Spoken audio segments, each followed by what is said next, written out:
So good day everyone. Today we will discuss biochemistry in the living state. So to understand this topic, imagine the human body as a very large and busy city. Every second, millions of activities happen inside our cell. Biochemistry is the study of chemical reaction that makes these activities possible. So it helps to explain how we obtain energy from food, how our cells grow and repair themselves, and how our organs function properly. In simple terms, biochemistry allows us to understand life at the molecular level. By studying the chemical composition of living organisms, we can better understand what keeps us alive and healthy. So, before we understand living things, we need to know what they are made of. So, almost 99% of the human body is made up of just four elements: the oxygen, carbon, hydrogen, and nitrogen. So, think of these elements as the main ingredients in a recipe, just as four, just as flour, eggs, and sugar are needed to make a cake. So these elements are needed to build cells and tissues. So oxygen makes up the largest percentage because our body contains a lot of water. Carbon is important because it forms the backbone of biological molecules.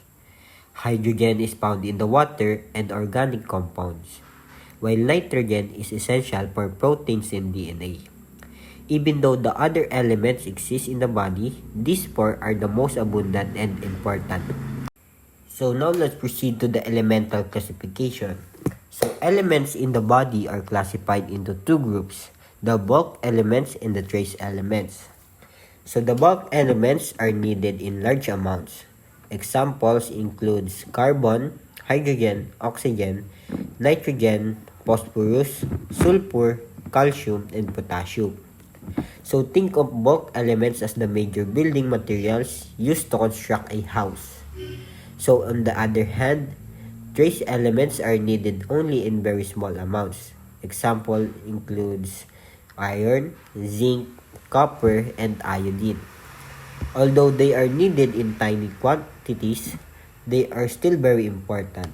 Like for example, iron helps transport oxygen in our blood. So bulk elements build the body while trace element helps it function properly. So now let's talk about bioorganic matrix. So the most important component of this matrix is water. Why is water so important? Imagine a fish living in water. So without water, it cannot survive. Similarly, our cells need water as their environment to function properly. So water makes up about 70% of the human body. It acts as the transport medium for nutrients and waste products. It also helps regulate body temperature and support chemical reaction inside the cells. In simple terms, water is like universal workplace where most biological activities happen. So the next are bioorganic molecules. So these are the molecules that living organisms use for energy, structure, and genetic information. There are three major examples shown here. The first is carbohydrates. These are the body's main source of energy.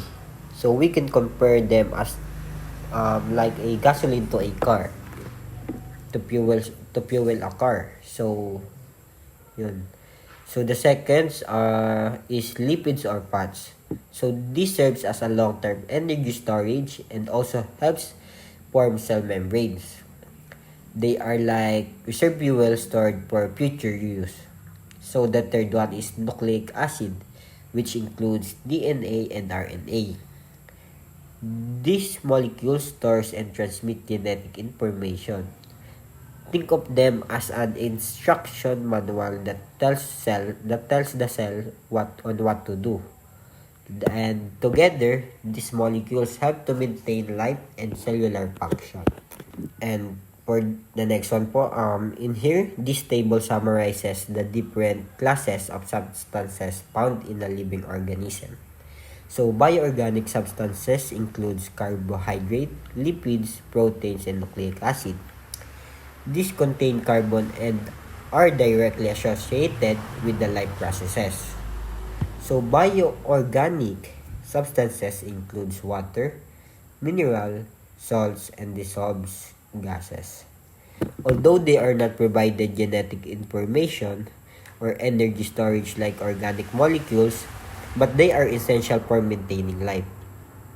So a simple way to remember this is bioorganic substances builds and operate the body. Bioinorganic substances support and maintain the environment where life occurs. Both groups work together to keep the organism alive. In conclusion, life depends on a combination of chemical elements like water and biological molecules. So the four major elements is the oxygen, carbon, hydrogen, and nitrogen. It forms the foundation of living organism. And water serves as the medium where biological processes occur. And bioorganic molecules such as carbohydrate, lipids, and nucleic acids provide energy, structure, and genetic information. So by studying biochemistry, we gain a deeper understanding of how living organisms function at the molecular level. So thank you for listening. That is all.